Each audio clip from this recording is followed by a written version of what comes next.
Hola a Hola todos. Carolina, ¿cómo Hola Carolina. estás? Bien, bien, Calú, gracias. Bueno, mira, en realidad lo primero comentar básicamente que hay algunas preguntas. Yo sé que cada ponente tiene su propia presentación, pero hay algunas preguntas que algunos de ustedes van a responder, digamos que son las preguntas sobre las que estábamos trabajando. Que básicamente se las voy a leer, que es por qué es relevante la formación ciudadana y la enseñanza de la Constitución en la escuela, por qué es relevante la enseñanza del derecho constitucional en un proceso constituyente, luego, qué características presenta hoy día la enseñanza del derecho constitucional en las facultades de derecho, y debe enseñarse en todas las carreras de la educación superior. Entonces, para que podamos responder esas preguntas, ¿ya? Dentro, además de que cada cual va a exponer algún tema que tenga preparado. Yo presento a Carolina Salas, que es abogada de la Universidad Católica, doctora en Derecho en la Universidad de Castilla-La Mancha de España, y estoy contentos de que estén con nosotros acá. Al final vamos a hacer una pequeña sección de preguntas, vamos a elegir algunas, si quieren las pueden escribir a través del chat. No sé si puedes ver tú, Hugo, el chat a través de tu computador. Sí, sí lo puedo ver. Ya, perfecto. Entonces comenzamos con Carolina. Ya. Bueno, buenas tardes a todos y a todas. Primero que antes de empezar me gustaría agradecer la invitación que se me hizo llegar para participar en esta escuela de formación ciudadana y felicitar a todos los organizadores, ¿cierto? Porque me imagino la organización, la precisión que tiene que tener, ¿cierto? Una actividad como esta, además online, en donde muchos de nosotros estamos incursionando recién en este tipo de tecnología. Así es que muchas gracias por haberme considerado y felicitarlos también por este espacio que se inicia hoy y que esperamos estemos durante varios meses conversando sobre lo que significa una nueva constitución para Chile y todos los aspectos políticos y constitucionales y jurídicos, sociológicos también, ¿cierto?, que conlleva este tipo de experiencia para nuestro país. Entonces, para partir, ¿cierto?, como bien señalaba Calú al principio, a nosotros nos dieron unas preguntas para poder responderlas a través de nuestra presentación y la idea es poder compartir con ustedes algunos conceptos y algunas nociones que después podemos profundizar, ¿cierto?, a través de las preguntas. La primera pregunta que tenemos es, ¿por qué es relevante la formación ciudadana y la enseñanza del derecho constitucional en la escuela? A eso se refiere con el sistema educativo, ¿cierto? Y para abordar esta respuesta, a mí me gustaría utilizar la noción de contrato social, entendiendo por tal a aquel acuerdo realizado por los miembros de un grupo social en virtud del cual nace una relación política, ¿cierto?, que reconoce derechos a las personas que suscriben ese pacto y establece obligaciones a la estructura estatal que se crea en virtud de esa convención. Esa idea, que viene del siglo XVII, siglo XVIII, ¿cierto?, nos hace reflexionar en que todo el sistema social y político del que formamos parte existe gracias a que los integrantes de la sociedad otorgan esa complacencia que hace subsistir ese contrato fundamental a través del tiempo. Entonces, preguntas como, por ejemplo, ¿cómo entendemos ese contrato? ¿Qué rol tiene en la vida social? ¿Cuáles son sus cláusulas? Son aspectos que deben enseñarse. Y no solo desde un sentido cognitivo de entender estos conceptos, de comprenderlos, ¿cierto?, sino también desde el saber hacer y desde también el saber ser. ¿Por qué? Porque esos aspectos, ¿cierto?, asociados a lo cognitivo, son los que nos permiten a nosotros poder entregarle a las nuevas generaciones, a nuestros hijos e hijas,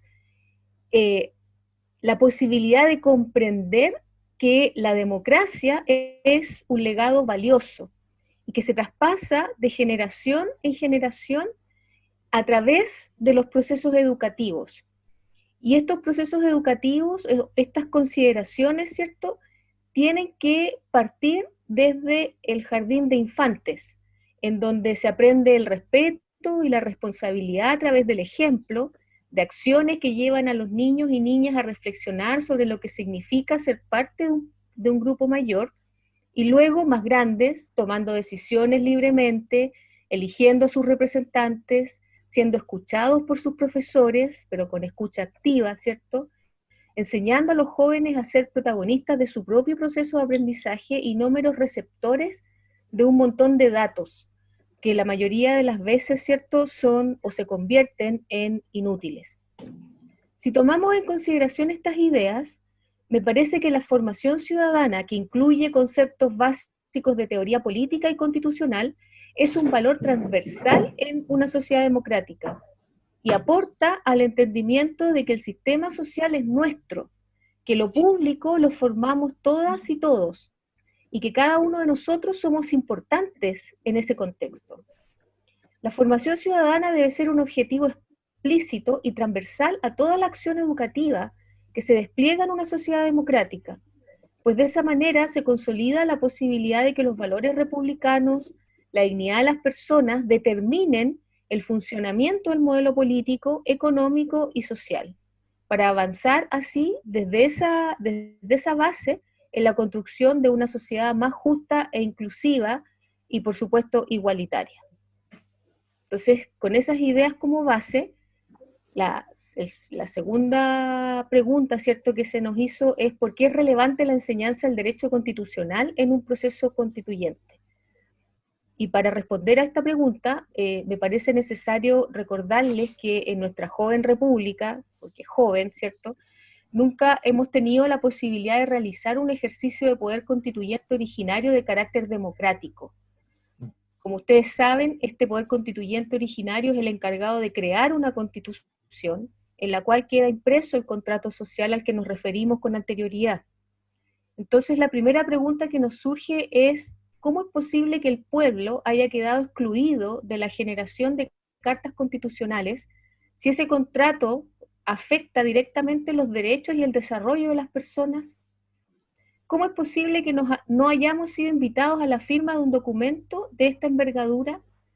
Si es así, entonces ese contrato social sería un contrato de adhesión, como el que firmamos, ¿cierto?, cuando vamos a los bancos o a los seguros, en donde se nos impone un articulado y si estamos o no de acuerdo con él, la verdad no importa.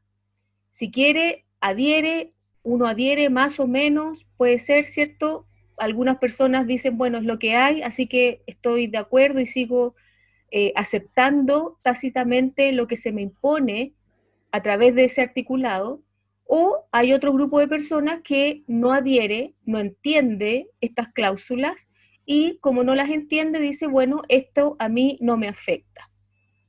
Por lo tanto, se queda fuera del sistema político y no vota o no se interesa por la política, ¿cierto? Que es un fenómeno que nosotros estamos observando que se ha producido en las democracias representativas en los últimos años.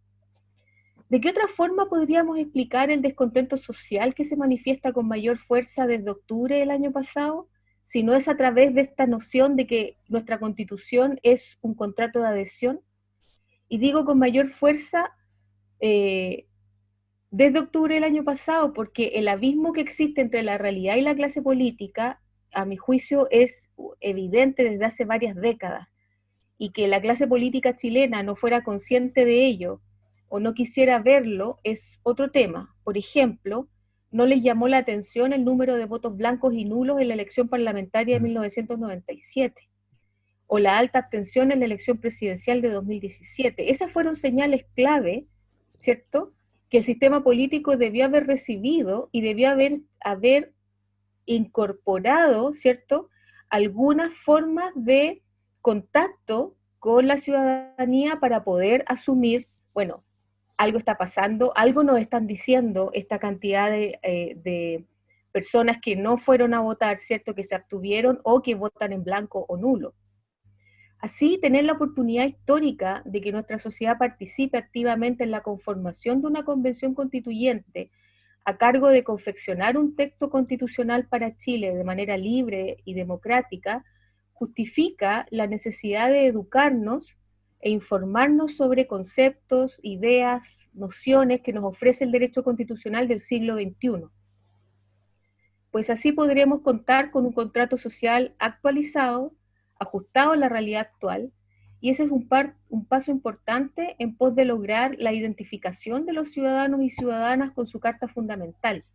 Y ese es un aspecto de sociología política relevante, pues nos entrega los argumentos para hacernos cargo de algo que ahora también es mío, y lo cuido, y lo entiendo como valioso también para mí y para las siguientes generaciones. Para lograr esto, debemos recuperar un tiempo perdido valiosísimo, pues varias cohortes de nuestros estudiantes y profesionales jóvenes de todos los estratos sociales no cuentan con una base de educación cívica o de formación ciudadana. Al eliminar contenido programático valioso en las escuelas, se nos entregó un mensaje de que lo público no es importante, y por ello se desborda el descontento, pues no tienen un discurso para hacer valer sus ideas porque le enseñaron que eso no importa. Esta perspectiva solo puede ser cambiada a través de instancias como estas, las que estamos haciendo ahora, de carácter gratuito, accesibles a todo el que lo desee, en donde podamos conversar y dar ejemplo de que el debate de las ideas siempre es bienvenido cuando este es constructivo. Y finalmente, la última pregunta de la que me voy a hacer cargo tiene que ver con las características que presenta la enseñanza del derecho constitucional en las facultades de Derecho. Y para eso voy a partir con una visión bastante crítica, puesto que los estudiantes de nuestras facultades sufren diariamente de una dicotomía que se fragua a la luz del método tradicional de aprendizaje del derecho, el que se agudiza más aún cuando salen a la vida laboral. Es decir, esta dicotomía se basa en que nuestros alumnos saben muy bien el ser del derecho, esto es, conocen conceptos, clasificaciones, naturaleza jurídica de las diversas instituciones, pero el problema está en la capacidad de aplicar dicha información. Por lo tanto, la disyuntiva está con el hacer, pues no tienen las destrezas desarrolladas para llevar a la práctica dicho conocimiento teórico. Lo anterior es el resultado de lo que hoy entendemos por aprender, que no es más que obtener conocimiento, poseer la información correcta. Esta definición es depositaria de un modelo informático del conocimiento que responde sin lugar a dudas a un paradigma escolar en donde lo esencial es preparar de mejor manera posible el examen, el CIMSE o la PSU. Entre otros, que se traduce en una preparación a corto plazo de las materias que se van a evaluar. Muchos de los que estamos acá somos profesores y hemos sido testigos, ¿cierto?, de nuestros alumnos cuando preparan la prueba para sacarse el 3,8 porque necesitan promediar 4. Este modelo se encuentra incompleto, pues para consumar el proceso de aprendizaje es necesario pasar de la información a la acción.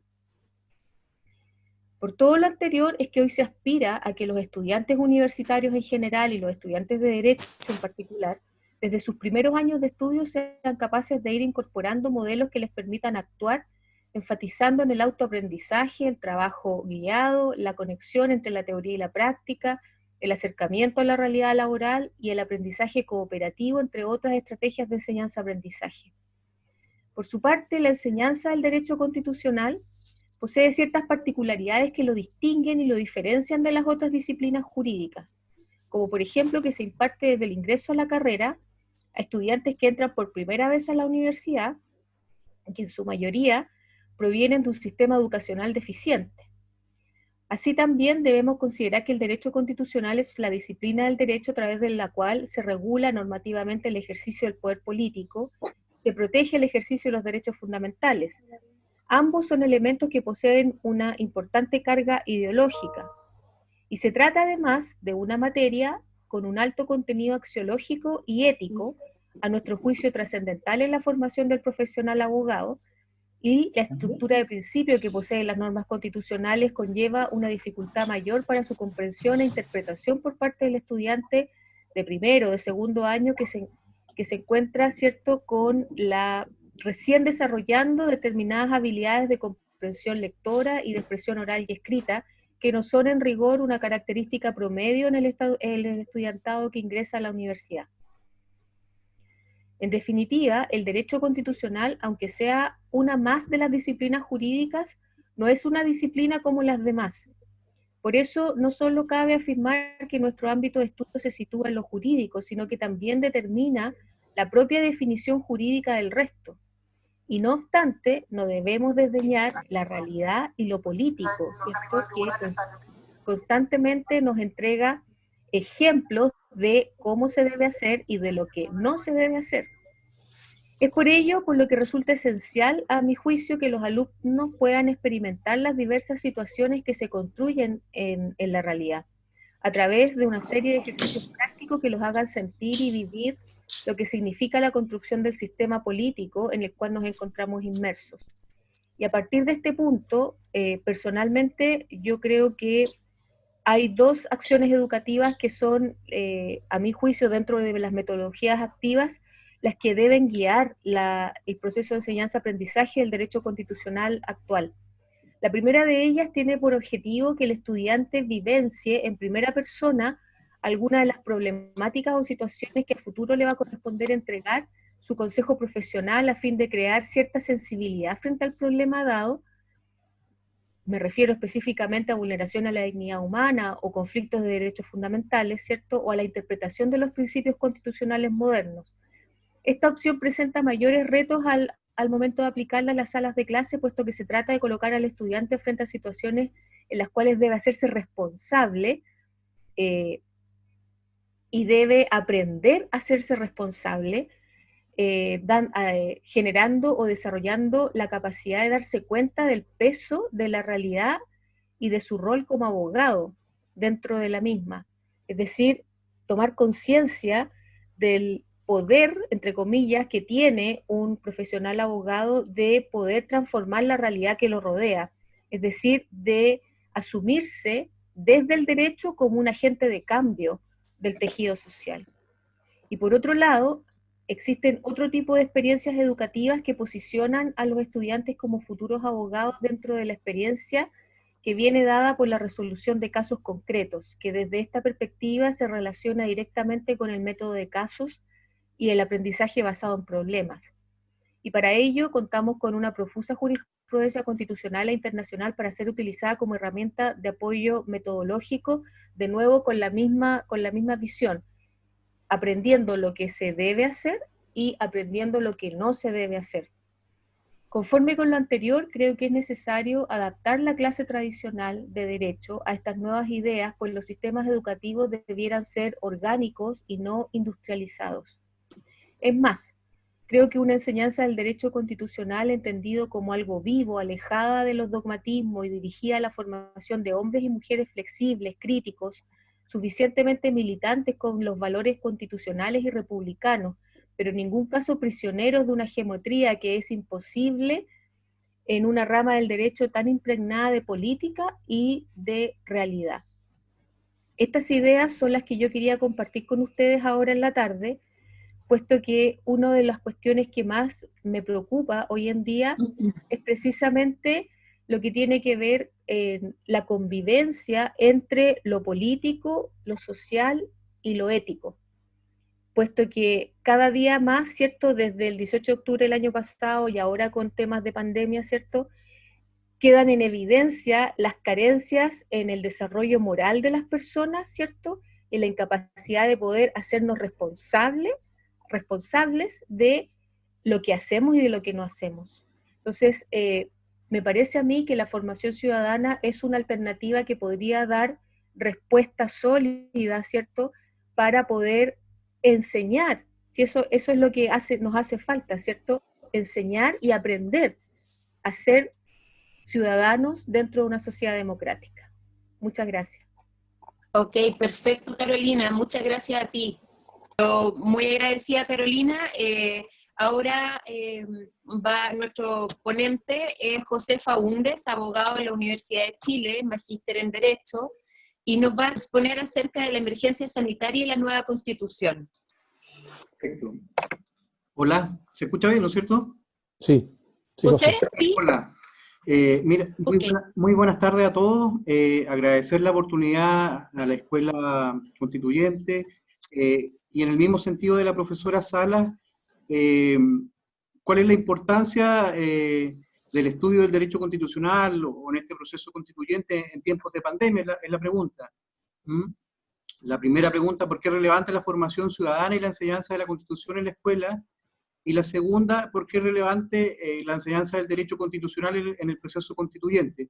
Yo trataré de intentar hacerme cargo de esas dos preguntas. Bueno, esta situación de pandemia ha cambiado la forma de vida de todos nosotros, de todas las personas, la forma de relacionarnos con nuestros seres queridos, nuestros familiares, en el ámbito laboral, en todo sentido ha cambiado y ha revolucionado la forma de poder, ¿cómo se llama?, comunicarnos también.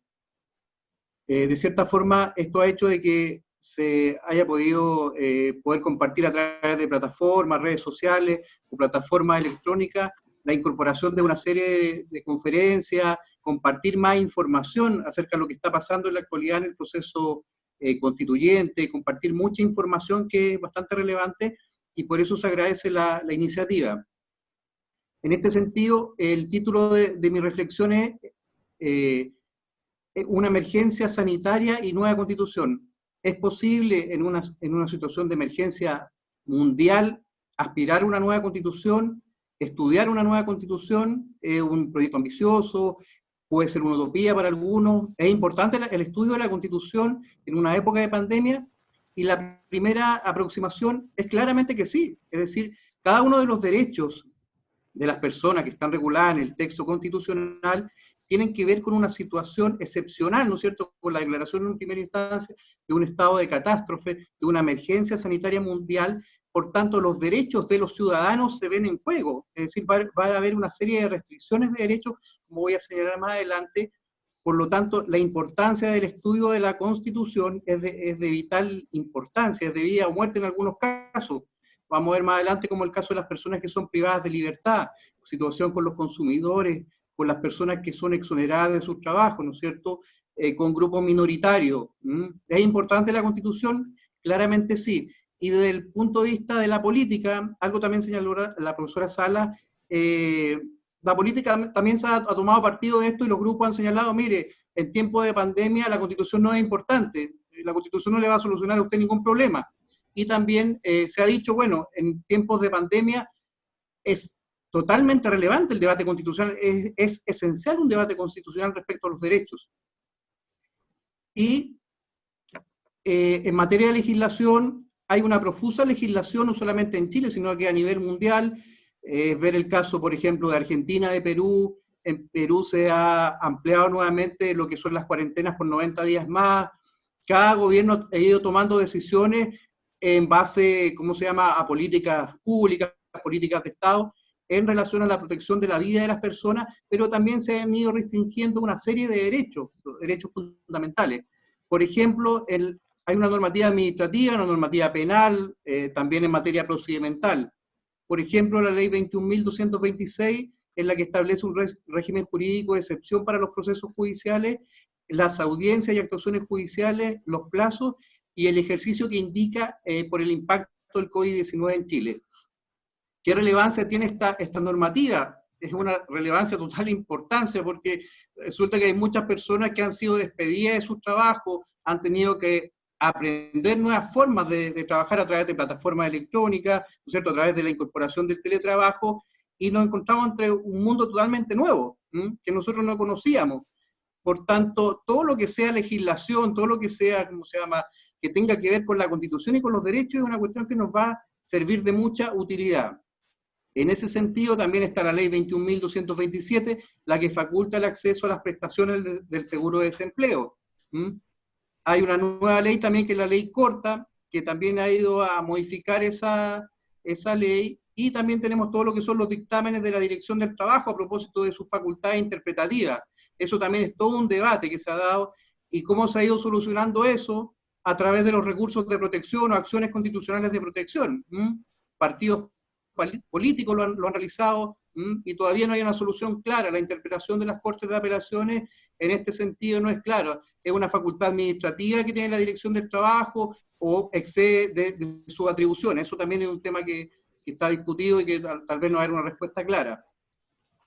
Una norma que también es muy relevante, la resolución exenta número 88 del Ministerio de Hacienda.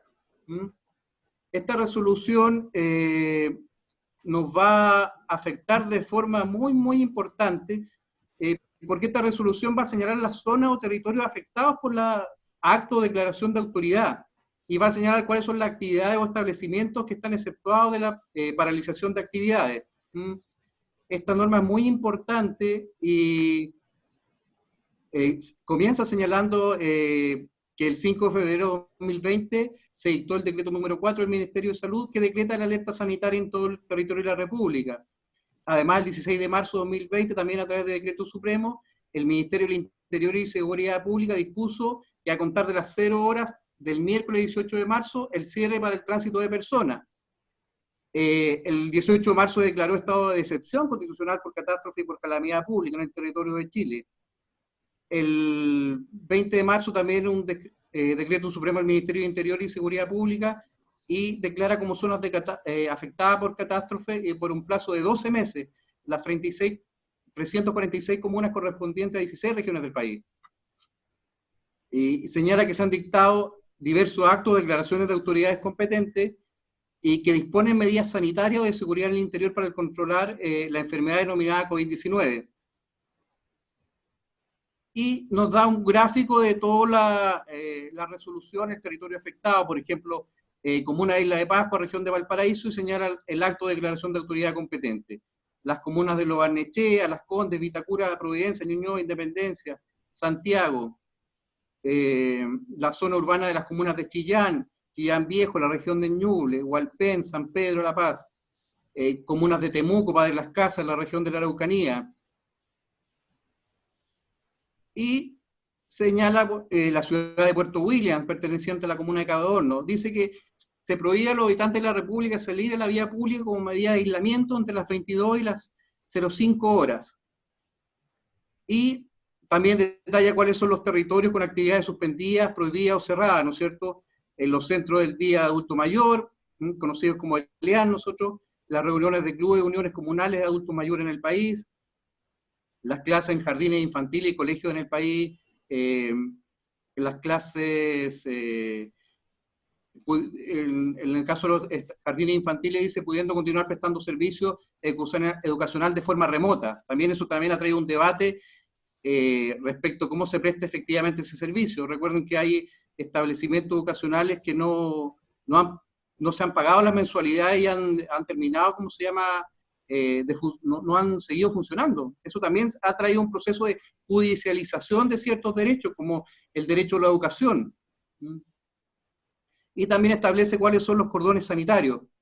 Cordones sanitarios en la región metropolitana, en la provincia de Chiloé, en la zona urbana de Gran Concepción, también Hualpén, San Pedro de la Paz, de la región del Biobío, las comunas de Temuco y Padre Las Casas, y en torno a la ciudad de Puerto Williams, en la región de Magallanes y la Antártica chilena. Es más extenso, bueno, y va detallando qué es lo que se debe entender por los servicios esenciales. Esa norma es totalmente de vital importancia para saber en qué nos estamos moviendo, qué es lo que podemos hacer, quiénes pueden seguir trabajando de forma normal o poder siguiendo prestando un servicio, si van a seguir trabajando a través de modalidades de teletrabajo, quienes trabajan en el Poder Judicial o quienes son auxiliares de la Administración de Justicia. Esa norma es muy, muy importante. También recientemente, el 1 de junio, está la norma Decreto Exento 409, resolución exenta de 1 de junio que dispone medidas sanitarias por el brote de COVID-19, y la ley 21.232 que también señalé que modifica la ley 21.227 para efecto del acceso al seguro de desempleo. Y también quería señalar el acta 53-2020. Este es un acta de la Corte Suprema que establece la forma en que debe seguir funcionando el Poder Judicial. es muy importante tener en claro de que el Poder Judicial debe seguir funcionando con todas las medidas de seguridad correspondientes, pero la discusión respecto a la afectación de determinados derechos no puede parar el servicio judicial en un tiempo de pandemia. Se van a tomar las medidas como el teletrabajo, pero respecto al acceso a la justicia es un bien que no se puede perder en esta etapa. Esta acta, en una parte muy interesante, dice que los poderes del Estado deben colaborar en la minimización de riesgos para la salud, la vida y los demás derechos fundamentales garantizados por nuestra Constitución, que implica la emergencia sanitaria que enfrenta nuestro país. Respondiendo respecto a esta normativa, y la pregunta, ¿es importante la formación ciudadana en temas constitucionales? La respuesta es totalmente afirmativa. Es totalmente relevante la formación de una ciudadanía activa que pueda estar atenta a qué es lo que está pasando en el país en materia de derechos, ¿no es cierto? En materia de circulación de personas, libertades individuales. Por ejemplo, el caso de las personas privadas de libertad. El día de ayer aparece el primer caso de una persona que falleció, un interno que falleció en el CDP de Santiago Sur. Va a haber un hacinamiento bastante grande respecto al tema carcelario, y eso ya pasaba en países vecinos. Como alguna reflexión, se necesitan ciudadanos que exijan un funcionamiento tanto del Ejecutivo, el Legislativo y el Judicial. A la fecha no sabemos si existe una solución respecto a esta pandemia. Cada país, como dije, ha tomado diversas soluciones al respecto. Algunos han sido celebrados en alguna época, por ejemplo el caso de Suecia, pero los resultados al parecer no han sido los esperados. Han habido muchas muertes y vidas que se han perdido. Esta legislación de emergencia debe garantizar el acceso real a la jurisdicción a los ciudadanos, siendo estos, por ejemplo, consumidores, grupos discriminados, deudores habitacionales, deudores de educación, trabajadoras de casa particular en el caso del derecho del trabajo, la situación de los migrantes, minorías sexuales, étnicas también. Y como también pregunta, ¿cuál es la situación de la restricción de los derechos de las personas? ¿Pueden haber límites a esta restricción de derechos? Por ejemplo, la libertad de desplazamiento. Claro que pueden haber ciertas restricciones, ¿no es cierto? Pero estas tienen que ser limitadas, debe ser justificada en el ejercicio de ciertas facultades. Ocurre, por ejemplo, que se va a presentar un problema respecto a la bioética en nuestro país. ¿Qué va a pasar con la situación de los pacientes infectados? Situación que ya señalé de las personas privadas de libertad, situación de los consumidores que no pueden pagar sus servicios básicos. Un montón de problemas en relación a las situaciones de la nueva realidad laboral. La privacidad de las relaciones laborales, ¿qué va a pasar? Muchas personas trabajan hoy en día con una plataforma electrónica que controla su horario de trabajo, de ingreso, cómo están trabajando. Esas son algunas serie de preguntas. Y respondo que el control de la ciudadanía en un Estado democrático, un Estado de Derecho, es de vital importancia. Y para que este Estado de Derecho pueda funcionar, para que sean exigibles ciertos derechos, es imprescindible que estos derechos sean respetados. No hay otra forma. Todo esto que hemos conversado en estos breves minutos dice relación con la Carta Fundamental, con la regulación de ciertos derechos. Y es importante aprender, o como se llama, poder reflexionar en torno a la idea de los derechos en esta nueva Constitución, en el texto constitucional. Hace unos días, bueno, más de unos días, a fines del mes de abril, el secretario general de Naciones Unidas señalaba que sería inevitable una crisis de derechos humanos. Y señala que los gobiernos, sería muy inaceptable que los gobiernos se aprovecharan de la crisis del COVID-19 para implementar acciones que limiten o atenten contra los derechos humanos. Podría suceder que exista también una excesiva concentración de facultades en el Ejecutivo y un debilitamiento de ciertos derechos constitucionales. Es importante la formación ciudadana, es importante la enseñanza del derecho constitucional hoy en día más que nunca, y pareciera ser una exigencia. Muchas gracias, José. Estuvimos perfecto en el tiempo. para las personas que están escuchando, las que se han ido incorporando, comentarles que pueden mandar preguntas, vamos a escoger algunas para poder responderlas al final de la clase, ¿ya? Obviamente no vamos a alcanzar a responderlas todas, pero sí vamos a escoger, digamos, las que sean más parecidas o, digamos, se puedan responder más brevemente. Ay, Calú, yo soy candidato a magíster en la Universidad de Chile, no soy magíster todavía, candidato a magíster. Ah, pero ya, perfecto, Sí. perfecto, ya, no hay problema. No depende de la Bueno, entonces ahora nos sigue Rodrigo, también desarrollando las mismas preguntas que habíamos planteado en un principio, que expuso Carolina y José, para desarrollarlas, digamos, desde su punto de vista. Rodrigo es abogado también, profesor asistente de teoría del Estado y de Derecho Constitucional de la Universidad de Atacama y diplomado en Justicia Constitucional. ¿Ya? Así que hice un resumen de los currículum de cada uno para poder hacer la presentación breve. Así que, Rodrigo, adelante. Muchas gracias, Calú. Agradezco tu moderación.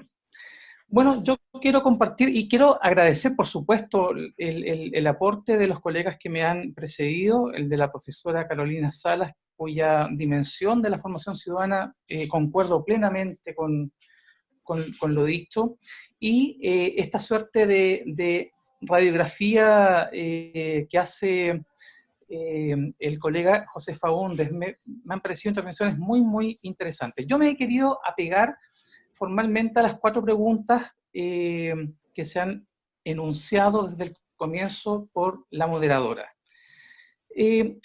Frente a la pregunta por qué es relevante la formación ciudadana y la enseñanza de la Constitución en la escuela, en mi opinión, la formación ciudadana, y haciéndome eco de la historia patria también, en mi opinión la formación ciudadana y la enseñanza del derecho constitucional hunde sus raíces en el inicio de nuestra propia república. La actividad periodístico-política que desarrollara Camilo Enríquez en el año 1812, con la publicación del número 1 de Aurora de Chile, del día jueves 13 de febrero de ese año, Enríquez dedica en esta edición una contundente reflexión que se intitula Nociones fundamentales sobre los derechos de los pueblos. O sea, partimos bien, partimos como caballo inglés en esta carrera por crear un Estado-nación, naciente Estado-nación en proceso de independencia respecto del Reino de España. En ella, en esa reflexión, se vierte por este autor la primera referencia a la idea de pacto social como el fundamento de legitimidad del poder político, basado en el derecho de un pueblo a autogobernarse y que se conoce como principio de soberanía popular. Bueno, este principio nos va a pecar hasta nuestros días, ¿eh? Nos va a exigir dar una respuesta hasta el día de hoy. Esta idea se caracterizó buena parte del pensamiento político ilustrado desde la segunda mitad del siglo XVIII y que ha inspirado el ideario democrático hasta nuestros días. Un año después, en el año 1813, Camilo Enríquez propone al entonces director supremo José Miguel Carrera un proyecto de establecimiento educacional que bautizó muy afrancesadamente como Instituto Nacional. En sus planes de estudios, Enríquez contempla la enseñanza de la Constitución. Desafortunadamente, la Junta de Educación y el propio José Miguel Carrera mismo optan por la propuesta de un conservador, que es un gran intelectual también, un hombre brillante para algunos autores amantes de la ciencia política. Este personaje que se llama Juan Egaña Riesco es considerado un genio, ¿eh? Para muchos en Chile se dice que pudo haber sido mucho antes que Víctor Hugo quien iniciara la tradición de la literatura de ciencia ficción. Bueno, Juan Egaña Riesco, hábil redactor de extrañas constituciones, por ejemplo, su proyecto inédito de constitución del año 1813, y la constitución que entró en vigencia breve tiempo, pero estuvo vigente, llamada La Moralista, de 1823, y este sujeto, sostenedor de espurias ideas sobre republicanismo, redactó, junto con Manuel de Salas, proyectos educativos tendientes a liderar el proceso de formación no solamente ciudadana, sino que de integración social, de formación cívica respecto de una nación que estaba surgiendo en aquellos años. Bueno, el proyecto de Camilo Enríquez, que contemplaba la enseñanza del derecho constitucional, como no se escogió su proyecto, sino que la Junta optó por la de Juan Egaña, y el proyecto de Manuel de Salas tampoco contempló enseñanza alguna de derecho constitucional. Esto se vino a concretar tardíamente, una vez ya consolidada, entre comillas, el Estado-Nación en Chile, hacia el año 1828. Ese es el año en que Chile está debatiendo lo más próximo al ejercicio de un derecho constitucional, de ejercer el derecho político a la autodeterminación, y que se concretara, se materializara bajo la Constitución y el ideario de principios y valores que contuvo la Constitución de 1828, en cuya formación influyó gravitantemente un ilustrador español que se llamó José Joaquín de Mora. Bueno, este sujeto, José Joaquín de Mora, en el mismo año en que se estaba haciendo los trabajos constituyentes, fue el fundador del llamado Liceo de Chile. Y al año siguiente, bueno, se entiende que el Liceo de Chile fue el proyecto del ideario liberal. Y ese mismo tiempo, en 1829, surge el llamado Colegio de Santiago, que tuvo un financiamiento por nada más y nada menos que un conspicuo personaje de nuestra historia patria, como fue Diego Portales y Palazuelos. Este colegio fue liderado por Juan Francisco Meneses, quien al poco tiempo renuncia a la rectoría y asume el recién llegado intelectual don Andrés Bello, quien elabora los programas de derecho civil, de derecho penal y, curiosamente, de derecho constitucional. La batalla del Ircay frustra la profundización de la cultura constitucional, que hasta ese momento ya había generado debates de gran interés. Por ejemplo, a mí me gusta siempre destacar una cuestión que de una u otra manera dice relación con los motivos por los cuales Chile estalló socialmente en octubre del año pasado. Esa materia de interés fue nada más y nada menos que una cuestión vinculada con el estatuto de los privilegios presentes ya en Chile de esos años. Nada más y nada menos fue la cuestión acerca de los mayorazgos, es decir, estas grandes extensiones de tierra que fueron concedidas por la corona a determinados miembros de la élite política de la época y que prohibía la herencia de los mismos, perdón, que eran de naturaleza hereditaria y institución contra la cual José Joaquín de Mora tuvo ardientes debates en las prensas de la época, o en los diarios de la época, con Juan Egaña Riesco. Bueno, es como si Chile no hubiese cambiado absolutamente en nada en este sentido. Estas consideraciones de historia evidencian que hubo en Chile una pretensión cívico-pedagógica de enseñar la Constitución y a la vez de frustrar y de desmejorar esa enseñanza a lo largo de toda la vida patria. Quiero decir, detrás de cada matanza del pueblo a manos del ejército, detrás de cada revolución independentista como la que tuvimos acá en la región de Atacama, con el liderazgo de Pedro León Gallo, detrás de cada sonada golpista se frustró en Chile una idea mejor de constitución, una idea más democrática acerca de las reglas de la convivencia.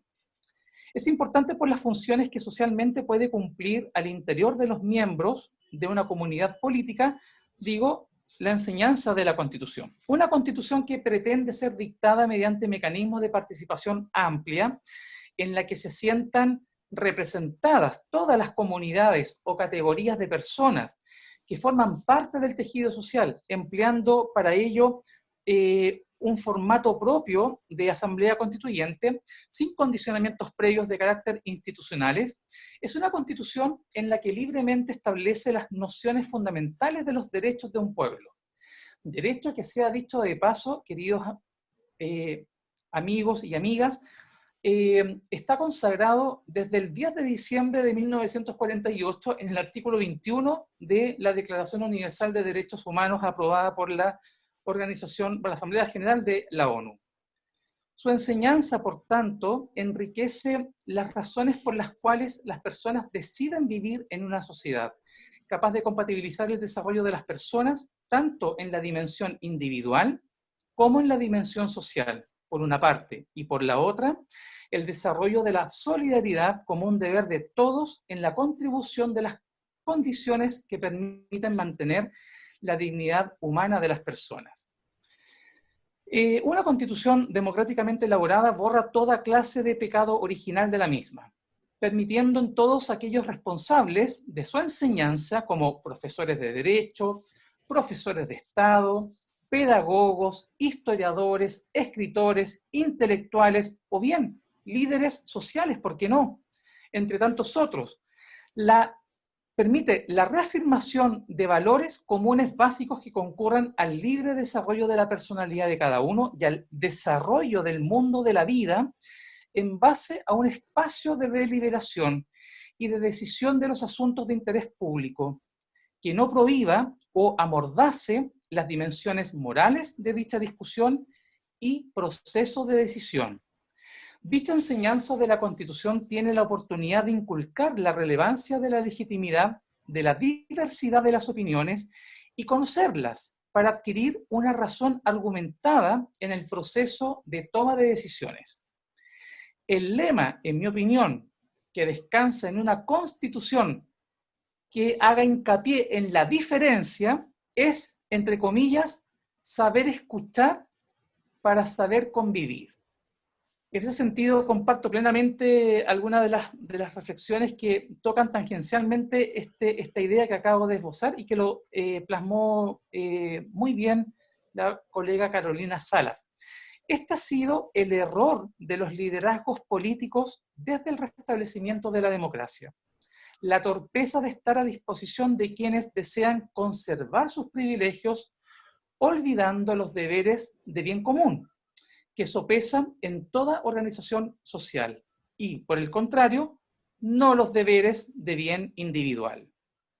Respecto de la segunda pregunta, ¿por qué es relevante la enseñanza del derecho constitucional en un proceso constituyente?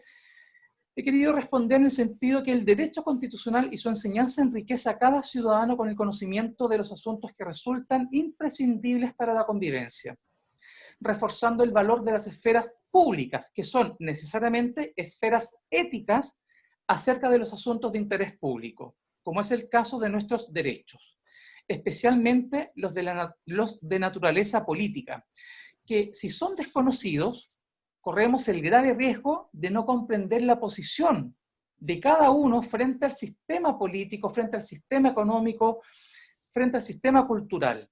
En consecuencia, el modo de defender nuestras libertades, en un sentido muy amplio, me refiero a todos los derechos, y efectuar la crítica al mismo en todas sus variantes, culturales, económicas, políticas y jurídicas. El valor de los procesos constituyentes reside fundamentalmente en la posibilidad de transparentar cada una de las concepciones que los actores de este proceso adoptan defendiendo su propio modelo de sociedad, lo que inevitablemente enriquece nuestro momento cognitivo acerca de las posiciones del otro y dar paso a la argumentación estratégica, sin olvidar la importancia que debe siempre primar por el respeto del principio de mayorías. Del mismo modo, un proceso constituyente como el que enfrenta Chile es la ocasión para reflexionar sobre las reglas en virtud de las cuales somos convocados como ciudadanos a participar con nuestro derecho a sufragio, a decidir el texto que emane de la aplicación de dichas reglas. Por esta razón, querida audiencia, la determinación del lenguaje empleado es de vital importancia para que todos logren comprender adecuadamente la naturaleza y carácter del proceso que se está viviendo y respecto del cual se están tomando gravitantes decisiones. A la tercera pregunta, ¿qué características presenta hoy día la enseñanza del derecho constitucional en las facultades de Derecho? Me he tomado la libertad de decir lo siguiente. Pienso que en las aulas universitarias la enseñanza del derecho constitucional se realiza con un bajo sentido crítico acerca de su naturaleza, acerca de su origen y acerca de los propósitos para los cuales se elabora una constitución. La Constitución chilena es interpretada de manera muy diversa, a lo menos de las siguientes tres maneras. En primer lugar, existen aulas de enseñanza del derecho constitucional que respetan del texto original, del texto constitucional, su intención originaria, evitando la alteración de sus cláusulas, por ejemplo, económicas, y restringiendo el principio de soberanía popular, a través de un conjunto de técnicas que, por lo general, han sido de vox populi en la opinión pública desde el mes de octubre en adelante. Además, mediante un sistema de partidos que obligue a las fuerzas políticas a constituir bloques políticos constituidos por pactos. En segundo lugar, existen aulas de la enseñanza del derecho constitucional que piensan e interpretan la Constitución chilena como una norma que, pese a sus defectos de origen, esto puede ser objeto de reparación, introduciendo reformas sucesivas a la misma, como las que contempló en su momento, en el año 89, la ley 18.825 de agosto de ese mismo año, o la Ley de Reforma Constitucional 20.050 de agosto del 2005. Incluso esta última intentando reformar o blanquear los pecados originarios del constituyente autoritario, conservando de este modo la fidelidad a los propósitos de una ética economicista en cada uno de los derechos que debieron haber sido concebidos como bienes sociales preciados, cuyo ejercicio no lo transformase en un bien transable en el mercado, regido por la regla de oferta y demanda. Este tipo de constitucionalismo, que yo llamo gatopardista, ha confundido la fidelidad de la Constitución con la idea de justicia, particularmente con la idea de justicia social. Y en tercer lugar, un grupo diferente de estudiosos de la Constitución ha optado por una enseñanza crítica de la misma, develando los innumerables aportes del mundo conservador y autoritario de la política nacional y, por cierto, de las más conspicuas tradiciones conservadoras de la historia de las ideas políticas. Me refiero a las que en el mundo entero gobiernan. De esta manera, ha resultado posible efectuar una enseñanza de la parte dogmática de la Constitución de 1980 que desnude sus debilidades y retrasos en derechos fundamentales. Una Constitución del Chile real y no del Chile ideal, que en absoluto logró adecuarse a lo que una Constitución está llamada a concretar, es decir, ser un traje a la medida del cuerpo social y político de la nación. La enseñanza de la Constitución debe abandonar esa noción de ciencia para iluminados, posición de los académicos que distancia mucho al ciudadano de un saber que debiera tener por fundamento ético una comprensión amplia y culta de la razón de los derechos y sus relaciones con las instituciones y el poder político y económico que se desarrolla al interior de las sociedades complejas, debiendo abandonar precomprensiones de la realidad política y social de estrecho alcance, fundadas en absolutismos económicos, religiosos y morales. Termino brevemente con la cuarta pregunta. ¿Debe enseñarse en todas las carreras de la educación superior? Yo pienso que sí, pero no necesariamente un curso de Derecho Constitucional, asignatura que reservaría a las escuelas de Derecho. Respecto de las demás carreras, abogaría por una asignatura denominada, permítanme esta libertad, tildarla de derechos humanos o derechos fundamentales e instituciones democráticas. De esta manera se evita la neutralidad y falta de sentido formativo que presenta la denominada y tradicional asignatura de educación cívica. Es como hablar de educación cívica es como chupar un jugo de limón desde la cáscara misma, que sabe a nada, salvo a limón. Esta asignatura sobre derechos e instituciones democráticas debiera estar servida por pedagogos, insisto, profesores de Estado, y desarrollarse su formación a nivel de postítulo y de posgrado, en todas las carreras, sea en la enseñanza del derecho constitucional o en la de derechos humanos, derechos fundamentales e instituciones democráticas. Es relevante enfatizar las dimensiones práctico-morales de la Constitución democrática y la comprensión sistemática de los derechos con el sistema político nacional y muy especialmente el derecho internacional público de los derechos humanos, especialmente emanado del derecho regional americano. Muchas gracias a cada uno de ustedes. Perfecto, muchas gracias, Rodrigo. Bueno, no sé, Hugo, ahora continúas tú. Bueno, si me dan la palabra, por cierto. Ahora va a exponer Hugo Vilches, abogado de la Universidad Arturo Prat de Iquique, magíster en Ciencias Jurídicas de la Universidad Católica, docente, profesor de Historia del Derecho, y tiene la palabra, querido Hugo. Gracias, Calú. Bien, bueno, yo les hablo acá del norte, ¿no? Así que un agrado el grupo y esta escuela constituyente me parece una gran iniciativa y creo que debemos, bueno, continuar con ella, ¿no? Y entender que la pandemia, esperemos, sea una pausa de lo que estamos viviendo, ¿no? Que es lo que impulsó originalmente, bueno, el PEC y todo lo que viene a propósito de ese proceso constituyente, algo detenido hoy día, ¿no? Por lo que sabemos. Y en ese contexto, perdón, en ese contexto está esto. Una primera observación es que, bueno, yo también preguntaba aquí por el chat, y permítanme estas cuestiones como genéricas, generales, si era un grupo, a ver, donde había formación jurídica de la mayoría o de la minoría. Parece que me dicen que la mayoría no tiene formación jurídica, y por lo tanto es una escuela constituyente, digámoslo así, o de formación constituyente, más bien no para hablarnos nosotros los colegas, los abogados, entre nosotros, entre los profesores de derecho, sino más bien hablar a un público, digámoslo así, que no tiene formación jurídica, y por lo tanto, desde ese punto de vista, entonces, hablar de una manera más llana, digámoslo así, no con el tecnicismo propio de lo que es el derecho, ¿no? Porque el derecho constitucional y el constitucionalismo y una constitución política en un Estado no es una cuestión jurídica, ¿no? No es una cuestión de abogados, como dicen por ahí, no es eso, ¿no? La Constitución es un fenómeno, el fenómeno más típicamente político de una sociedad política, ¿no? Es decir, de esto deberíamos estar todos los ciudadanos, ¿cierto? Y bueno, los que van a ser candidatos ciudadanos y los que están formándose en el sistema escolar, formándose en no esta tan sencilla educación cívica que alguien, no sé si Rodrigo decía, no, algo mucho más profundo. Pero bueno, vivimos en una sociedad donde me parece que está el debe en estas materias claramente, ¿no? Claramente está el debe, ¿no?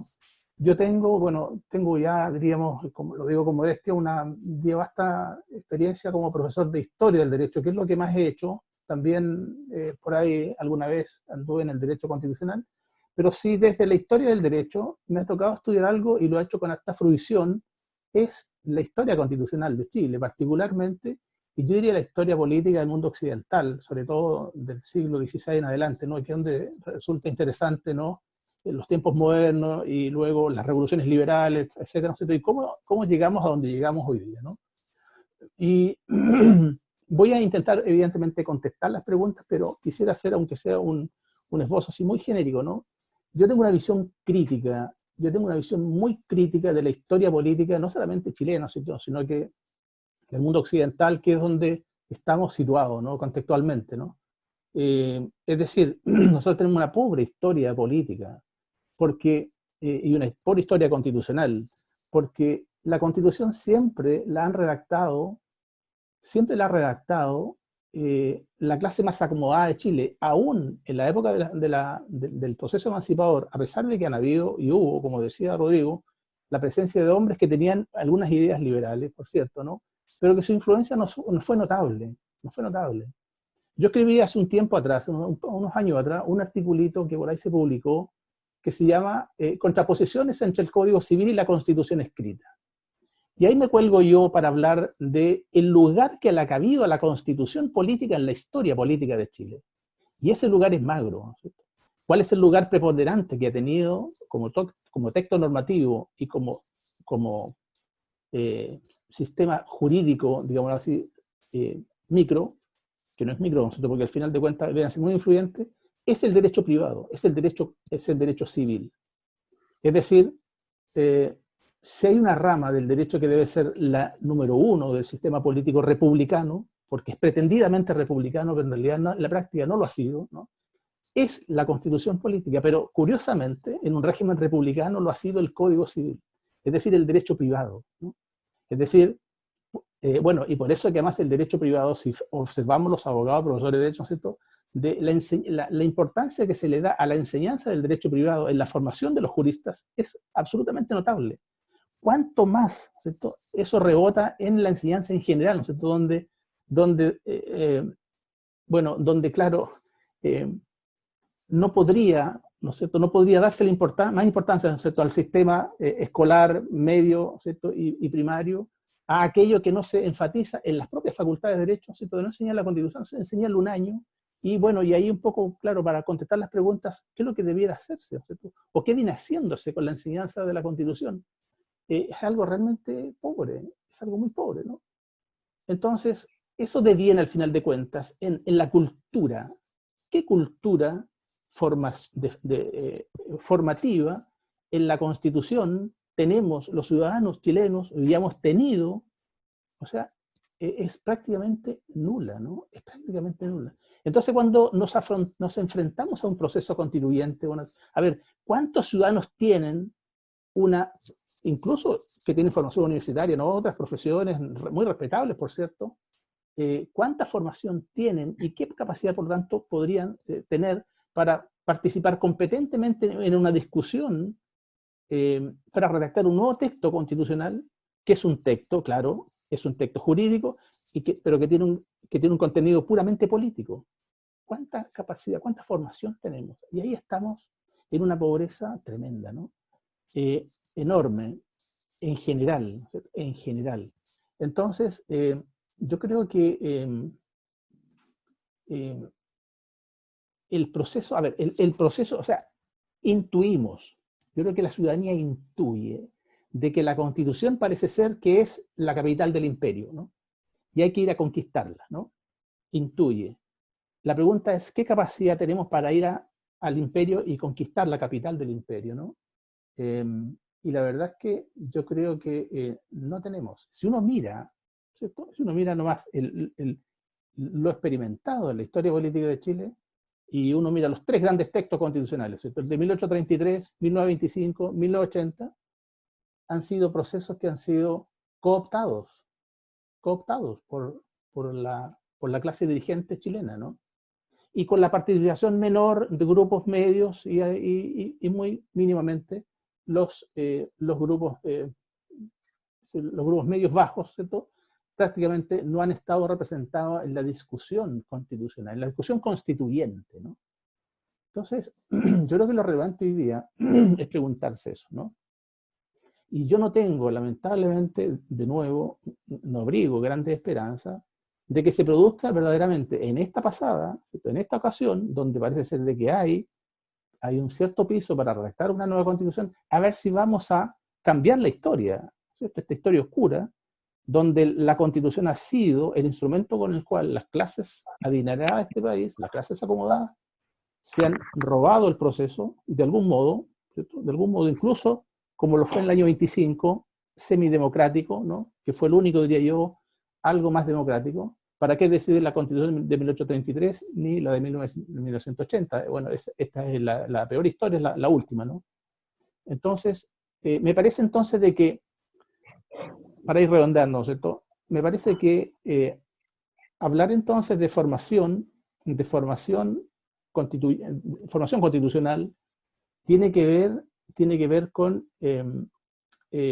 las preguntas en torno a qué clase de escuela necesitamos para poder capacitarnos lo necesario para entrar a un debate técnico, bien preciso, bien particular, ¿no? Y que en ese debate técnico tengamos la capacidad de colocar los temas, colocar las reglas al final de cuentas, porque nosotros la Constitución es un texto de reglas, las reglas que permitan construir un Estado verdaderamente democrático, ¿no? Que respete los derechos esenciales, que tengan un enfoque, esos derechos esenciales, no el enfoque que tienen hoy día, sino un enfoque distinto, ¿no? Porque en esto, claro, hay que reconocer que los constitucionalistas de las clases dirigentes del país han sido muy hábiles, ¿no? Y han sabido autoatribuirse, ¿no?, la capacidad de decir lo que hay que decir en la Constitución para favorecer precisamente esos intereses. Vamos a construir, esa es la pregunta, que la quiero dejar así señalada en general, ¿no? Vamos a ser capaces de construir, redactar un texto, y ese es un desafío de la sociedad chilena, ¿no es cierto?, a través de, representantes. A ver, se supone que, esto de la convención, ¿no es cierto?, que a mí no me gusta mucho, pero parece ser de que eso ya está consolidado.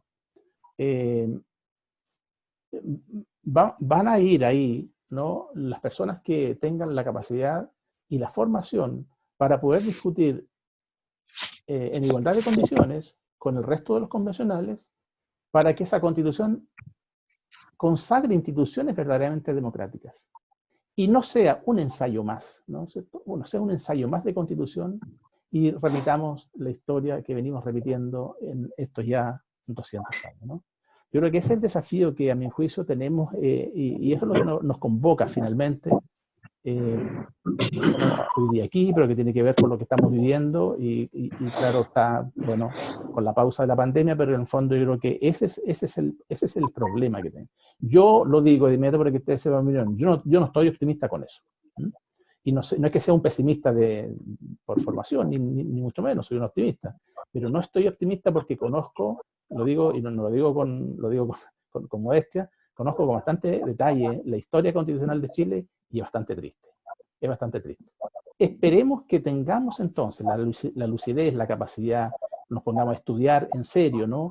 Y eso tiene que ver con la formación y todo, ¿no? Yo creo que, claro, tiene que ver con eso, pero es tomar conciencia de la importancia de la Constitución para que podamos participar en su redacción con conciencia clara de lo que debemos cambiar, porque sabemos las cosas que hay que cambiar, ¿no? Pero para eso se requiere capacidad, es decir, capacitación, ¿no? Y eso yo no lo veo mucho en general, ¿no? Eso quería decir. Muchas gracias, Hugo. Mira, antes de que pasemos a la etapa, porque estamos más o menos ya al borde de la hora de terminar, agradecerles a todos. La verdad es que hacer un comentario, yo desde totalmente alejada, no tengo formación jurídica, no soy abogado, soy veterinaria, pero precisamente rescatando un poco, porque es un tema que da para muchos, está muy interesante lo que ponía cada uno, pero rescatando un poco lo que decía Hugo, es precisamente por eso que se me hace más importante,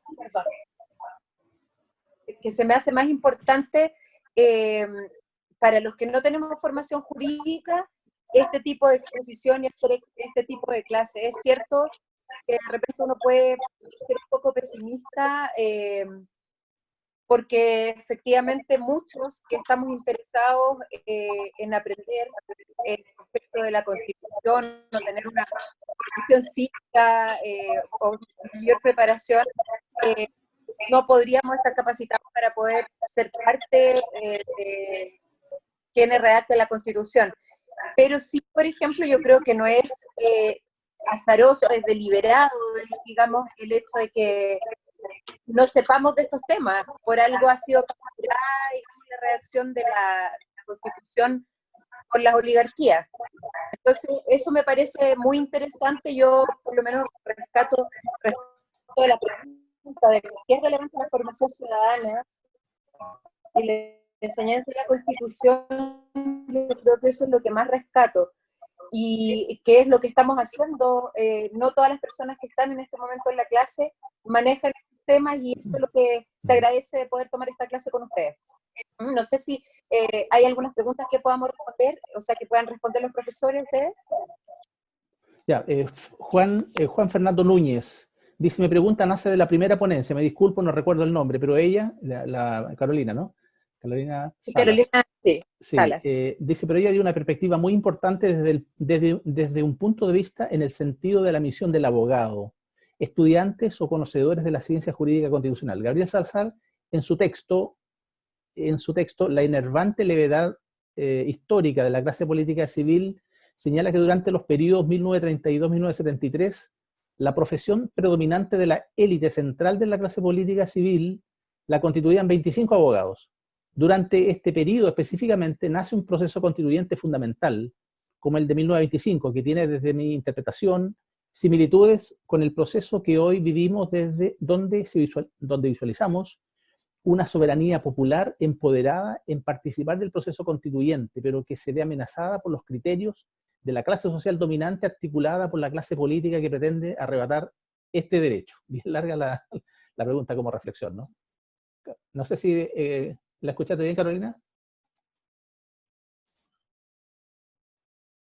Sí, gracias por la pregunta.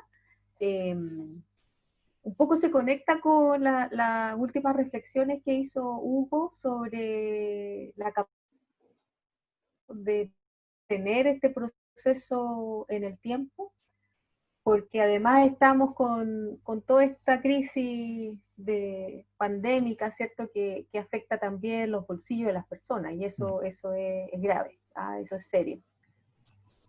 Respecto a la reflexión que enviaron o que compartieron con nosotros, creo que, insisto, que estamos a puertas de generar una oportunidad histórica para nuestro país y quizás un ejemplo para el resto de los países latinoamericanos.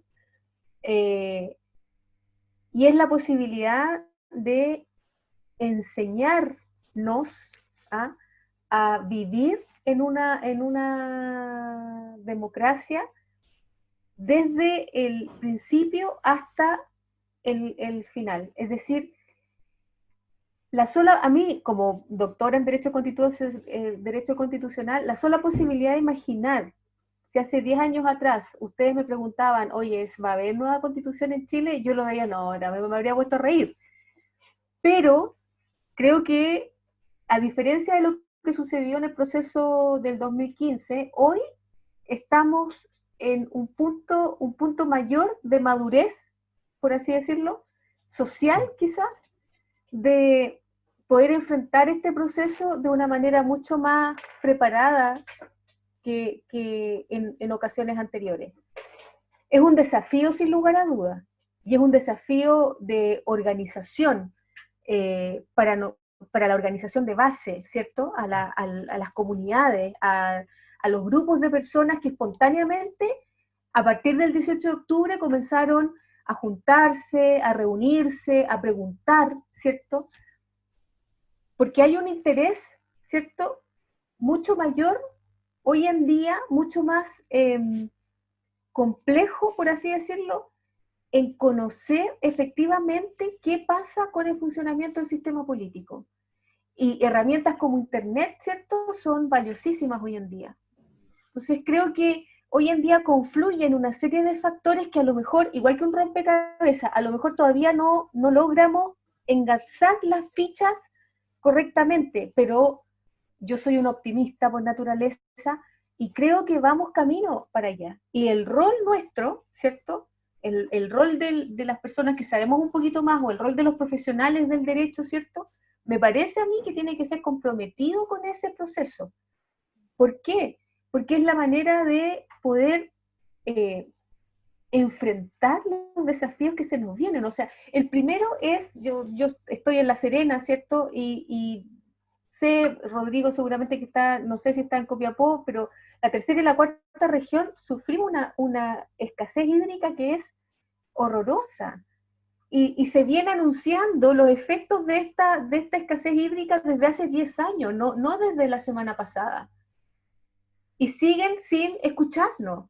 lo del cambio climático, siguen sin tomar acciones reales. El reconocimiento de los pueblos originarios, siguen sin tomar acciones reales. Entonces yo creo que ya llegamos a un punto que como sociedad ya estamos hasta aquí, basta. Por lo menos eso, basta. Entonces, esa sensación de no más, a mí me da una seguridad de que esto se va a poder sostener en el tiempo, más allá de los efectos económicos de la pandemia, la crisis sanitaria, etc. Yo creo que de hecho la crisis que vivimos actualmente solamente está sacando a la luz cuestiones que nosotros ya sabíamos desde hace años atrás, que la gente de a pie las conoce porque tiene que llegar a las 4 de la mañana al consultorio para que le den una hora. Personal de la salud que sabe que no trabaja con los elementos necesarios para poder realizar bien su pega. Entonces, ¿a quién estábamos engañando? En el fondo nos explotó la burbuja, vivíamos arriba de una burbuja de jabón, y algunos se creían el cuento y otros no. Entonces ahora, bueno, te creas o no te creas el cuento. Entonces, ojo con que pase la crisis para volver a la normalidad. Eso ya no va a pasar. ¿Ah? Y hay que enfrentar esto con visión de futuro. No vamos a volver a ser el Chile del 17 de octubre del año pasado. Eso ya no va a suceder. Lo que tenemos que nosotros ahora generar como personas preocupadas de la sociedad en la que vivimos es, bueno, ¿qué hacemos para primero pasar este periodo de transición de la mejor manera posible y luego enfrentar los desafíos de una nueva constitución? Primero hacerla, y para eso yo escribí la pregunta de Hugo, ¿cierto? Es fundamental elegir a las personas capaces. Esto va más allá de la política partidista. Pensar con cuoteo político partidista en estos momentos. Pensando en una convención o asamblea constituyente, tienen que ir las personas capaces desde su liderazgo comunitario, capaces desde su liderazgo social, porque la lógica de partido creo que ya se ahogó, y se ahogó a sí misma, por así decirlo. Y una prueba de ello es el acuerdo de noviembre del año pasado, el acuerdo político, etcétera, que de hecho partidos políticos quedaron fuera, y el acuerdo que ahora pretende, segundo acuerdo político y social que pretende liderar Piñera, ¿cierto? Que es otro intento, creo yo, de una pérdida de tiempo, a mi juicio, ¿cierto?, por tratar de controlar la situación cuando en realidad no hay nada que controlar, si esto ya está patas para arriba. Entonces, el momento, yo creo que es ahora. Y en ese sentido espero de todo corazón, y yo siempre voy a tratar de colaborar en lo que se pueda, de que seamos capaces, ¿cierto?, de encontrar entre gente en la calle. A mí personalmente viví experiencias muy bonitas el año pasado, compartiendo con grupos espontáneos de personas que se preocupaban por lo que estaba sucediendo en nuestro país. Ahora está sucediendo en Estados Unidos, y esto va a ser, son los tiempos, creo yo. El capitalismo ya no da, el mercado neoliberal ya está comprobado, y lo comprobamos en el 2008, con la crisis subprime. Ya quedó demostrado con evidencia que el capitalismo neoliberal no funciona, no convive correctamente con un modelo social que piensa en las personas, que se preocupa por los derechos, la dignidad, etc. Entonces, espero yo que seamos capaces, ¿cierto?, de poder hacer que las piezas del rompecabezas logren finalmente juntarse para poder dar inicio a algo totalmente nuevo, que creo yo que hay que pensarlo, porque no he leído a nadie que venga, no creo que nadie tenga la receta. ¿Ah? Son cuestiones que tenemos que reflexionar, hay que escucharnos. Sí, es cierto. Eso. Bien, Patricio Rosas pregunta todo. Patricio, ahí lo tenemos al frente. Dice una pregunta: en un contexto de mayor información y frente a la necesidad de una nueva constitución, ¿qué pasará si el poder constituido perdón, esto es una pregunta a todos, ¿no es cierto? ¿No es capaz de dar un mecanismo suficiente para dar un nuevo ordenamiento jurídico? Ya que se da a entender que los chilenos no estamos preparados para participar en el proceso.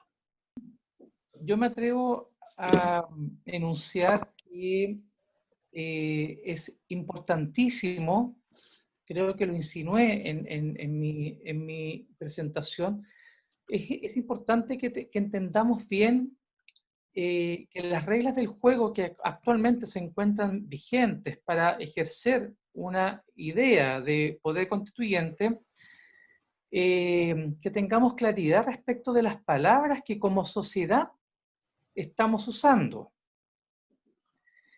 Y esto lo digo no porque yo sea un abanderado del proyecto, que para algunos podría ser un sueño, una cuestión idealista, pero yo me abandero por la posibilidad de una asamblea constituyente. No en el sentido que se quiere vender desde el sistema político y el sistema de partidos que impera hoy en día, que ha creado esta alternativa convención mixta constitucional o convención constitucional propiamente tal. Porque detrás de esas reglas hay también grandes mitos, y fundar una constitución en torno a esos mitos no es garantía para la comprensión de cada ciudadano, con independencia de si, mira, la gente termina comprendiendo, aunque tarde años, pero siempre termina conociendo e intuyendo qué es lo que debió haberse hecho o en el pasado y qué es lo que deberíamos hacer hoy día. Digo esto porque el proceso político, si hay algo que yo comparta de lo que ha dicho mi colega Hugo Vilches, es que yo no veo muy claro el éxito de estas reglas del juego que se han dictado en el último año de 2019, y que el producto fue esa reforma constitucional de la ley 21.200. Yo no veo muy claro la viabilidad de eso. Y no porque yo esté pensando en boicotear, no. Es mera aplicación de saber pulsar cuál es la temperatura social ambiente versus lo que estamos viviendo hoy como país. Quiero decir, yo creo que es legítimo e interesante e importante tener conciencia que el producto, ¿qué va a pasar si el producto que emane o de la Convención Mixta Constitucional o de la Convención Constitucional no sea del agrado de los destinatarios del poder? Ahí tenemos un nudo gordiano serio, pero muy, muy serio. Y va a ser, como anunciaba acá un exalumno muy querido mío, Juan Fernando Núñez, eso va a dar como único resultado que Chile vuelva a repetir los errores del pasado. Que la comisión encargado de redactar con un foro más amplio la Constitución del 25, al final y al cabo, por razones de carácter político y de eficiencia del sistema político, terminó trabajando la subcomisión de reforma constitucional, desplazando los intereses que pudieron haberse ventilado en la redacción de la Constitución del año 25. Entonces, yo comparto las esperanzas que tiene la colega Carolina Salas, pero estamos frente a un dilema del cual nadie, y cuando digo nadie, ningún miembro de la clase política y de todos aquellos actores sociales que quieren perpetuar cierto statu quo dentro de la gravedad de la inestabilidad que estamos viviendo, esperan que no están advirtiendo la posibilidad inminente de que la dificultad que he planteado pueda resolverse. Una propuesta personal o una expectativa que yo tengo es que alguien sacuda la mente de la clase política que nos gobierna y de la clase política que supuestamente debiera ser oposición, cuestión que es un mal para toda democracia. Cuando una oposición comienza a ser gobiernos de unidad nacional, la historia del siglo XX ha demostrado que no todos esos proyectos han dado lugar a procesos de estabilidad continua y permanente. Pero yo me atrevo a denunciar que urge la necesidad de comenzar a barajar una tercera alternativa, o una segunda alternativa a la que se fraguó a partir de los acuerdos del 15N y que se cristalizó en la reforma constitucional de la ley 21.200 y que permita ampliar la participación de numerosas categorías de personas o comunidades relevantes, significativas para el proceso social, ya no político, proceso social que haga viable la convivencia en Chile. Gracias, Hugo. Y Calú. José. Para, ¿cómo se llama? Coincidiendo con la profesora Sala, el profesor Vilchi y Rodrigo también, claro, este discurso de la élite dominante, ¿no es cierto?, de las clases privilegiadas, de que los chilenos no estamos preparados para participar de un proceso, claramente obedece a cierto interés y mantener un statu quo de la cuestión constitucional o cómo se están desenvolviendo las cosas actualmente. Lo hemos graficado como un partido de ajedrez, ¿no es cierto?, o un partido de fútbol. En el partido de ajedrez, el peón se puede mover, ¿no es cierto?, y convertirse en otra pieza, en un rey, en una reina, perdón, y los puestos ya están definidos, ¿no es cierto?, el valor de las piezas. Estamos, ¿no es cierto?, que muchos somos peones de este sistema, clase media endeudada, y en el partido de fútbol, ¿no es cierto?, hay equipos que cuentan con grandes delanteras, con mejores futbolistas, y hay algunos que son defensas nomás, ¿no es cierto?, que juegan hacia atrás. A veces uno de los defensas corre y llega a ser delantero y hace un gol. Eso mismo ocurre en este proceso, ¿no es cierto? Están todas las cuestiones definidas y todos quieren mantener este statu quo de cómo está la cuestión política, ¿no es cierto? Lo peor que pudiera pasar es que los partidos políticos se adueñaran de este discurso, ¿no es cierto? O de cómo enfrentar este proceso constituyente. Yo te voy a dar un ejemplo. Mi abuelo fue dirigente de la minería, falleció de silicosis, y él no tenía formación universitaria, y cualquier dirigente podía sentarse a hablar en una organización o poder hablar con cualquier persona de tú a tú. Había una gran formación cívica ciudadana. Y eso es lo que yo creo que busca este espacio de debate y de, ¿no es cierto?, buscar cierto aporte a la discusión actual. Y también tiene que ver con las personas, ¿no es cierto? La profesora Sala decía, bueno, la gente de la calle es la que sabe cómo le afectan sus derechos.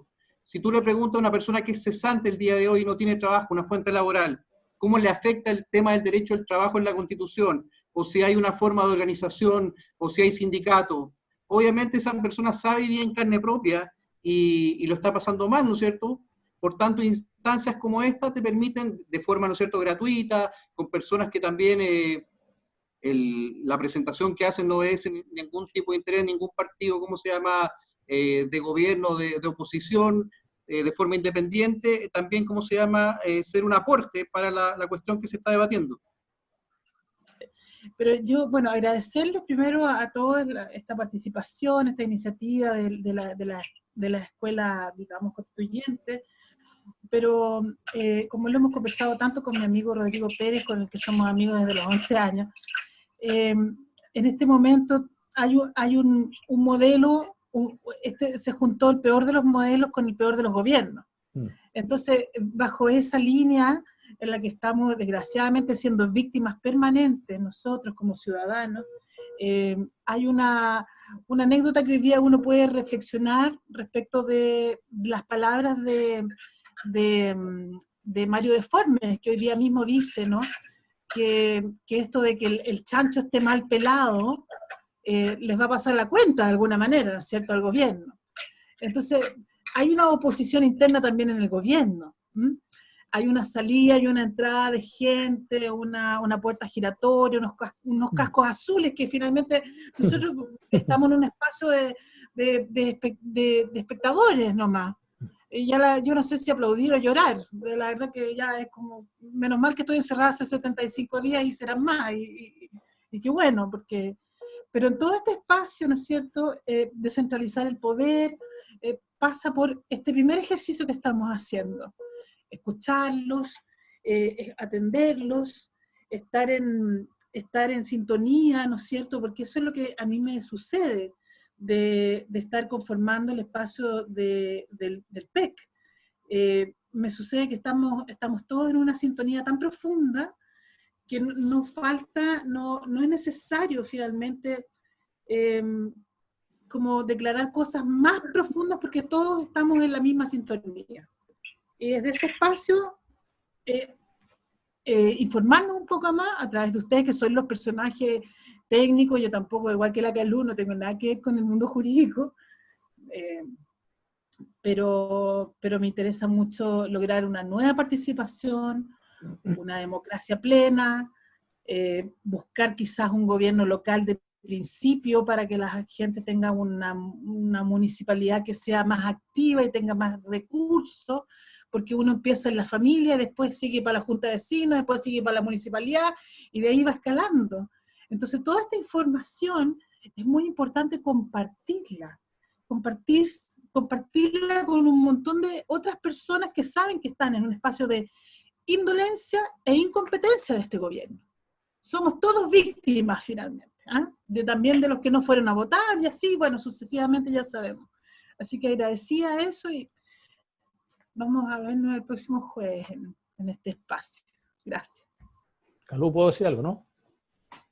Por supuesto que sí. Mira, a ver, un poco también contestándole y agradeciendo las palabras a Dora, ¿no? Que la encuentro además muy amorosa su manera de expresarse, y eso también es importante porque la humanidad hay que rescatarla, ¿no? Pero también en parte la pregunta que también nos formulaba todo Patricio Rosa, ¿no? De qué pasará, dice, si el poder constituido no es capaz, dice, de dar un mecanismo suficiente para dar un nuevo ordenamiento jurídico. Bueno, ese mecanismo suficiente parece ser el que ya lo ofrecieron. Recordemos que el estallido social, es decir, la expresión de la más auténtica soberanía popular, digamos así, ¿no? Está en las calles, estuvo en las calles y que se suspendió por lo que sabemos. Entonces, la clase política, ¿no?, hoy día instalada en los órganos de poder, lo que hace es de algún modo autoarrogarse, ¿no?, el movimiento popular, y dice, nosotros ofrecemos una instancia normativa, por cierto, un acuerdo, que es el acuerdo por la nueva constitución, etcétera, que esto se aprobó mediante una reforma constitucional, a lo cual hacía alusión Rodrigo. Entonces, aquí yo lo que advierto, lo que voy a decir es una cuestión sumamente política, ¿no? Esto no es jurídico, aquí parece que no estoy como abogado, digamos, estoy como ciudadano, que tiene alguna inquietud por lo puramente político, y además precisamente por lo que yo decía hace un rato, ¿no? Que la Constitución, además se llama política, la Constitución es política, por lo tanto, el fenómeno constitucional es un fenómeno político, insisto, ¿no? Entonces, y ahí tiene que ver entonces con, a ver, ¿cuál es el poder político que tiene la ciudadanía para redactar una nueva Constitución? Y lo tengo que decir con pena, ya no lo tiene, ¿cierto? Ya le fue escamoteado, le fue arrebatado por la clase política que está fundamentalmente instalada en el Congreso y en los partidos oficiales, ¿no?, que están inscritos oficialmente. Y se robaron a ver, no sé si se lo robaron completamente, pero ya lo tienen bastante apropiado, ¿no? Y se lo expropiaron a la ciudadanía. La pregunta que yo me hago hoy día, me hago como ciudadano, ¿no?, y me la hago pensando en mi madre, en mis hermanos, ¿cierto?, en mis tíos, en la gente común, ¿cierto?, que nos rodea. Entonces, a ver, y le pregunta al técnico, uno le dice, a ver, ¿esto es un tema de los abogados? No, a ver, este es un tema político. Del ciudadano, ¿qué acción tomo yo como ciudadano para defender la idea de que sí, a ver, porque también puede ser de que no tengamos claro, ¿cierto?, esto del estallido, ¿cierto?, ¿qué es lo que es? ¿Una expresión intuitiva o es algo consciente? ¿O hay algo detrás? Interpretemos bien. ¿Realmente la ciudadanía, cuando se moviliza, está pensando en la Constitución, el sentido que tiene la Constitución, la proyección que tiene la Constitución o que debe tener una nueva Constitución? Tal vez no tiene. Yo ahí, claro, tengo que consentir que tal vez no tiene la suficiente formación para entender la proyección de que movilizarse políticamente puede suponer una nueva Constitución, ¿no? Pero ahí, claro, primero es la movilización, la necesidad, la expresión de la soberanía popular, así en pureza, con la pureza más pura, digamos así, sin cuestiones institucionales, sin normas, sin reglas, sin nada. Es la expresión del pueblo por un cambio, el cambio, ¿cierto?, sociopolítico y por ende económico, etcétera, ¿no es cierto? Lo que está expresando la ciudadanía es el descontento con el modelo que tenemos, con el sistema que tenemos. Y lo que hace hábilmente la clase política, porque esto, a ver, por eso yo soy un poco, ¿cierto? Contrariamente a lo que soy un poco, no optimista, digámoslo así, un poco pesimista en el sentido de que el pueblo no logra capitalizar, ¿no?, lo que tiene. A ver, el poder está en el pueblo, ¿no es cierto? Está en el pueblo. Se lo entregamos a los políticos cada cierto tiempo, ¿no? Y ellos se las arreglan para, ¿cierto?, para hacer lo que quieran con él, ¿no? Pero el pueblo, cuando, ¿cierto?, no sé, por eso digo, no sé si esto es puramente intuitivo, de expresarse, pero no logró concretar. Viene hábilmente la clase política, se lo roba y lo institucionaliza. Y eso es lo que tenemos hoy día. Entonces, yo creo que esa es una apropiación indebida, digamos así, ¿cierto? Diría un penalista, es la apropiación indebida de la soberanía popular por la clase política, para hacer de nuevo con el poder que está en el pueblo, ¿no es cierto? Está en el pueblo, y hoy día nosotros decimos que tenemos soberanía, tenemos, ¿cierto?, sufragio universal efectivo, ¿no? No podemos decir de que hoy día no votan las mujeres, no votan los analfabetos, ¿no es cierto? Los que conocen la historia constitucional, no votan los alfabetos, ¿no es cierto?, no votan los que tenían patrimonio, ¿no? ¿Se acuerdan el voto censitario, etcétera, ¿no es cierto? Esa cosa que sabemos los técnicos, ¿no? Hoy día tenemos un sufragio universal efectivo. Voten incluso los analfabetos, que son un 3%, bueno, no es nada, ¿cierto? Bien, hoy día no tenemos esas trabas antiguas, porque esa también fue una gran traba, ¿no es cierto?, de la soberanía popular, ¿no? En la Constitución de 1833 votaron, yo he sacado las estadísticas, como el 10%, 8%, porque el analfabetismo alcanzaba, por ahí me encontré los datos, ¿no es cierto?, como, ¿cierto?, busquilla de la cosa histórica, el analfabetismo en 1830, 1840, en Chile alcanzaba como al 82%. ¿Se acuerdan, no? El paso del siglo XIX al XX era como un 50%. Cuando ahí, bajo a Frei, creo que, ¿no es cierto?, o los primeros meses de Allende, cuando se dicta la reforma constitucional esta que permite el sufragio universal efectivo, que incluso votaban los analfabetos eran un 3% o un 5%. No era significativo.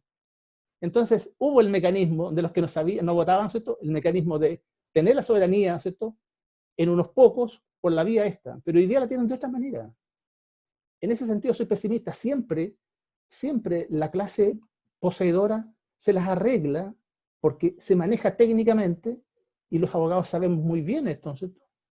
Cómo se arregla técnicamente para apropiarse del proceso y consagrar algo que ellos quieren. Tanto así que la mayor patudez, perdón lo que voy a decir, es de que el 50% sean los representantes del Congreso. Y si esa opción todavía está saltando, esa está en el sartén todavía, ¿cierto? Esa no se ha definido. Esperemos que sea la otra. Ok, pero ¿y si es la otra? A ver, ese es el mejor proceso. Yo todavía tengo dudas. Se los digo sinceramente. Yo tengo dudas, ¿cierto? Es más, o sea, no es que no tengo dudas. Me parece que es inconveniente, ¿no? Aquí el propio pueblo se ha expresado, el propio pueblo deberá ofrecer una salida no institucional.